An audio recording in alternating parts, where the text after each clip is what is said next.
I came into this world not with a cheer, but a burden. My mother, Elizabeth, wasn't ready for me, or maybe she just never wanted to be.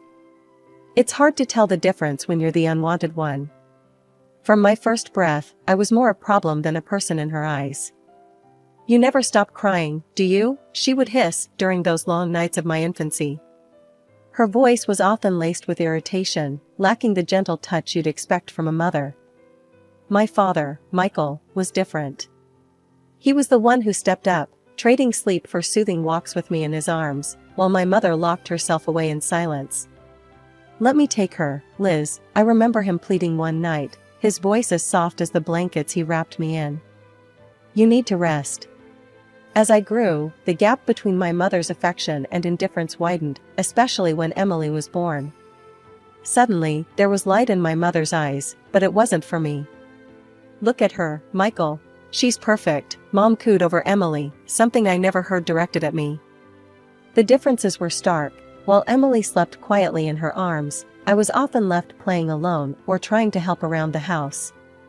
"Why don't you be a good big sister and play quietly? Emily is sleeping." Mom would often chide when my footsteps or small voice crept a decibel too high. My role in the house grew as I got older. I wasn't just the elder sister, I was the helper, the cook, the cleaner, whatever kept me busy and out of the way.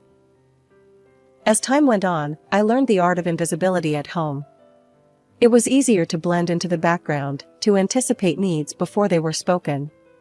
By the time high school rolled around, I was more the family caretaker than their child.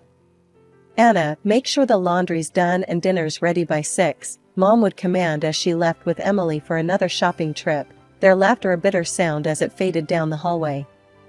"Yes, Mom," was always my reply, mechanical, rehearsed. At school, things were different. I was a good student, quiet but diligent. Teachers noticed me, praised me, something that never happened at home. They encouraged me, talked about potential and futures that seemed so distant from my reality. "Have you thought about college, Anna?" Mr. Henderson, my English teacher, once asked. His encouragement felt like a lifeline.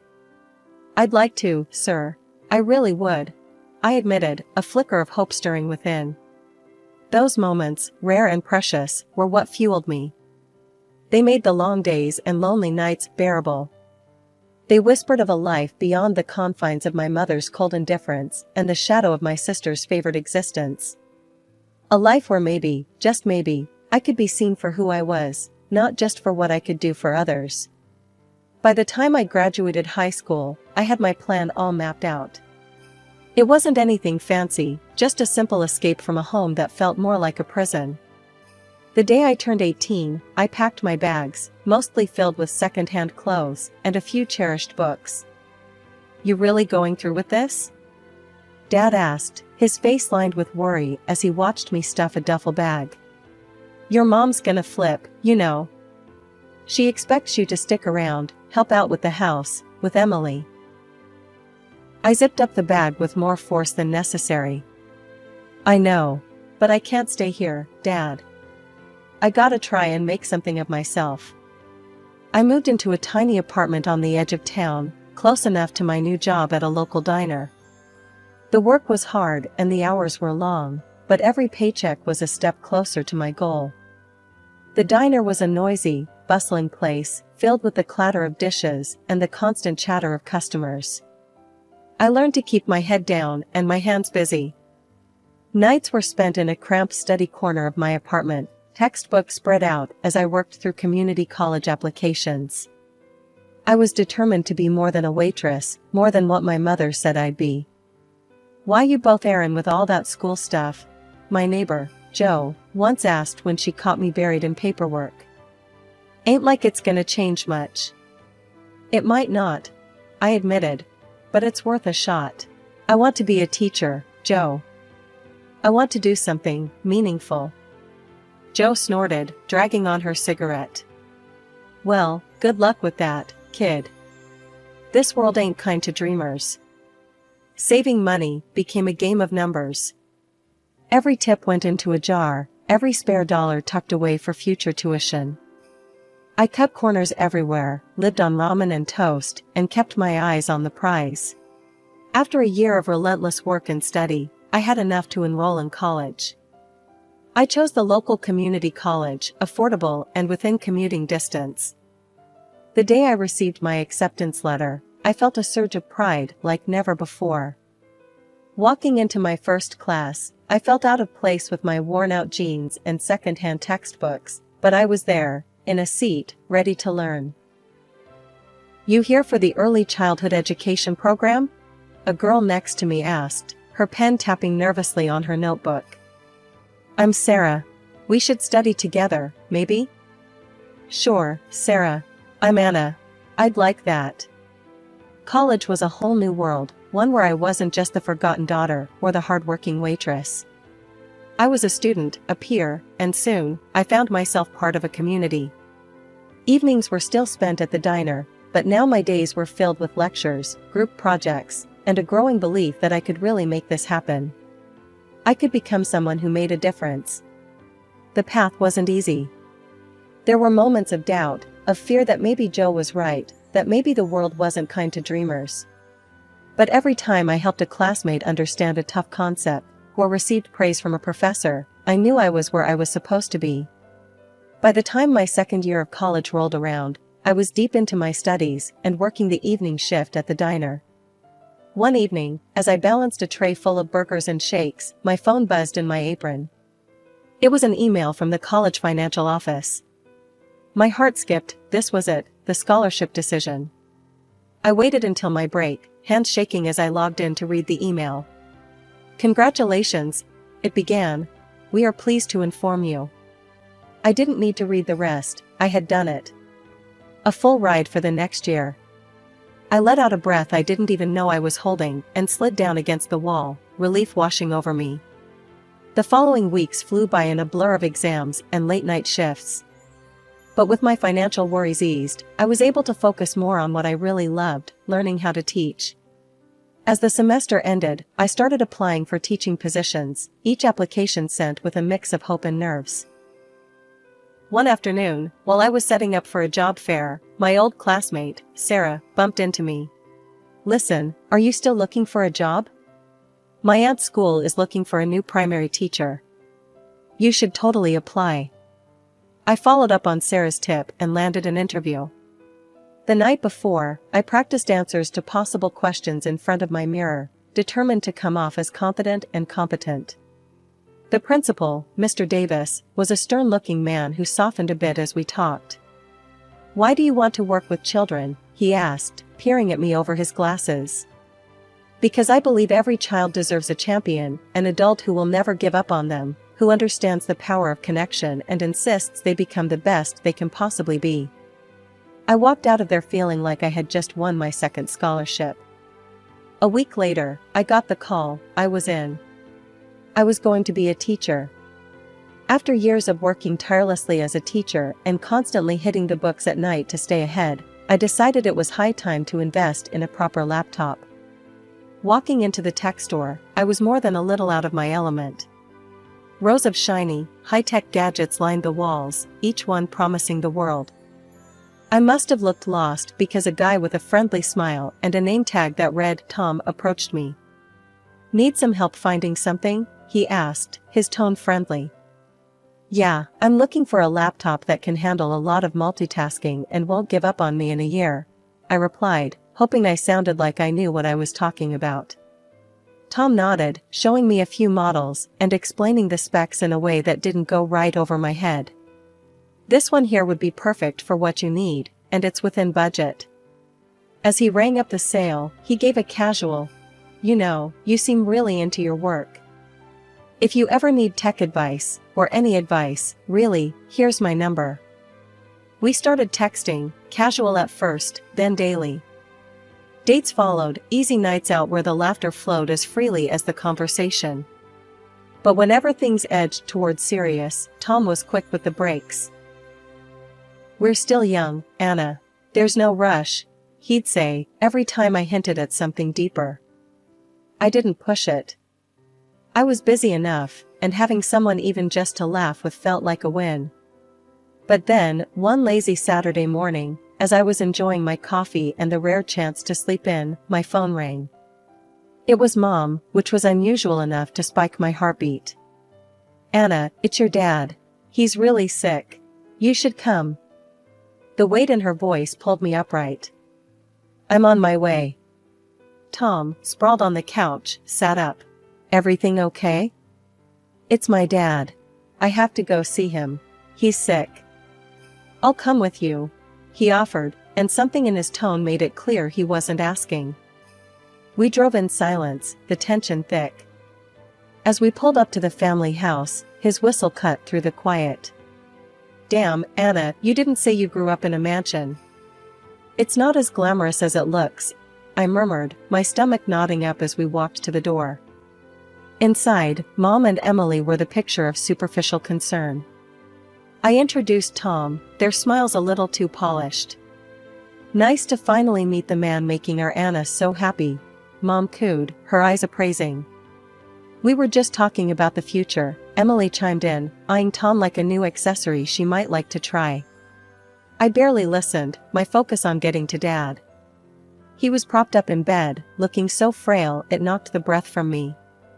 "Anna, my girl," he rasped as I approached. "I'm sorry, for everything." Tears stung my eyes, but I managed to smile. "It's okay, Dad. I'm here now." "I should have been stronger. Should have stood up for you more," he continued, each word labored. We talked a little more until he drifted off, tired from the effort. I kissed his forehead and joined the others at dinner, Tom in tow. The conversation at the table turned quickly to money, inheritances, things that seemed so trivial with Dad's room just upstairs. "Your father's made some smart investments," Mom was saying, her voice light, almost excited. "It should keep us comfortable." "Yeah, I've been looking at trips to Europe," Emily added, like she was picking out items from a catalog. Tom listened, nodding along, but I felt sick. "Shouldn't we focus on Dad's health first?" I interjected, unable to keep the edge from my voice. "Oh, Anna, always so dramatic," Emily sighed. "We have to be practical about the future." I wanted to argue, to scream that they were talking about Dad like he was already gone. But I bit my tongue, the words tasting like bile. We drove back to my place, the city lights blurring past as I let the distance from that house, from those people, slowly help me breathe easier.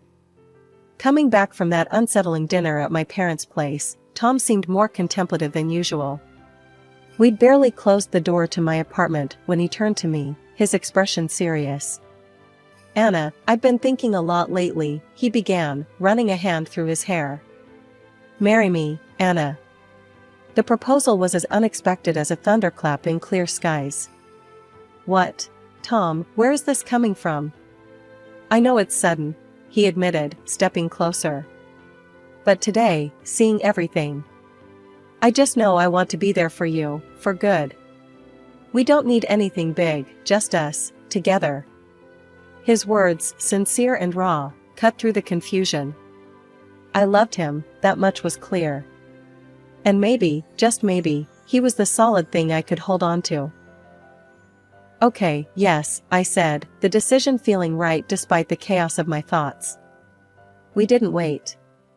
The very next week, we stood together at City Hall, exchanging simple vows in a quiet room.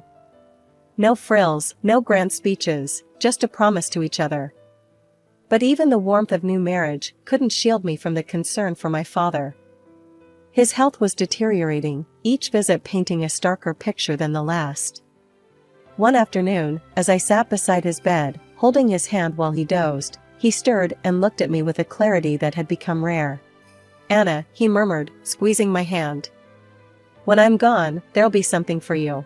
A surprise." I brushed his hair back from his forehead, smiling to ease his worries. "Dad, don't talk like that. You need to focus on getting better." But he shook his head gently. "Just know that I did what I could." His words hung between us, heavy and somber. I chose not to press him, thinking it was the illness speaking, his mind fogged by medication and pain. Leaving his room that day felt harder than ever. At home, Tom tried to comfort me, but the image of my father's frail form haunted me. Meanwhile, Mom and Emily's conversations about the future grew more frequent and filled with cold calculations. One evening, I overheard them talking in the kitchen while I was supposed to be out. "The medical bills are piling up, and with your father like this, well, it's not sustainable," Mom was saying, her voice laced with impatience. "I've already signed up for plastic surgery to find a new boyfriend." Emily responded, her tone just as calculating. "We need to think about what comes next. I want that new car that you and I saw in the salon." Frustrated and heartbroken, I left them to their scheming. Back at my place, Tom held me close as I cried, my tears for my father, for the family I wished I had. The day we buried my father was cold and gray, the sky mourning with us as friends and relatives came to pay their respects. That evening, the family gathered at my parents' house. The air was thick with tension, everyone too aware of the elephant in the room, the inheritance. I was emotionally drained and wanted nothing more than to honor my father's memory in peace, but that wasn't to be. Tom was the first to break the silence about the will. "So, what's going to happen now with the inheritance? We need to know what we're dealing with here," he said, his tone a bit too casual for the occasion. I shot him a look, my heart sinking. "Tom, can we not do this right now? Today isn't about money." But he pressed on, oblivious or indifferent to my discomfort. "I'm just saying, it's important. I mean, shouldn't the house go to Anna? It's only fair." My mother, who had been quietly listening, laughed dryly. "Fair? This house has always belonged to Emily and me. You two were just passing through." Tom's face hardened, and he turned to my sister. "Emily, you know this isn't right. Anna deserves her share." Emily, looking more interested than she had all evening, fluttered her eyelashes at Tom. "Oh, Tom, you always think of others." But Mom's right, as usual. The conversation spiraled, voices raised in a bitter symphony. I felt sick listening to them, the words melding into a cacophony of greed. How could a day of mourning turn so quickly into a scramble for wealth? As they argued, Tom's attitude shifted, his earlier support for me fading as he began to compliment Emily on her sensible outlook. Watching him sidle up to my sister, something in me snapped. I couldn't stomach another minute of it. I fled to my father's room, the one place that still held traces of his presence, and collapsed into a restless sleep. The next morning, I awoke to the smell of coffee and found Tom in the kitchen. His expression was grave, a stark contrast to the light banter of just days before. "Anna, we need to talk," he began, avoiding my gaze. "I'm in love with Emily. I think she and I have a future together." The room spun a little, his declaration landing like a physical blow. "You're what? Tom, are you serious?" Before he could answer, I called Emily and Mom to join us. Emily came down, looking smug, while Mom watched with a curious eye. "I just wanted you to hear it from me first," Emily said, her tone infuriatingly calm. "I'm a decent person, Anna. I didn't want to go behind your back." Mom nodded, her approval evident. "It's very noble of you, Emily, to be so upfront about this." Their words, their betrayal, it was too much. I felt a cold, hard calm settle over me. "You all deserve each other," I said quietly. Tom extended the divorce papers toward me, a pen poised. Without hesitation, I signed, each stroke of my name severing the ties that bound us.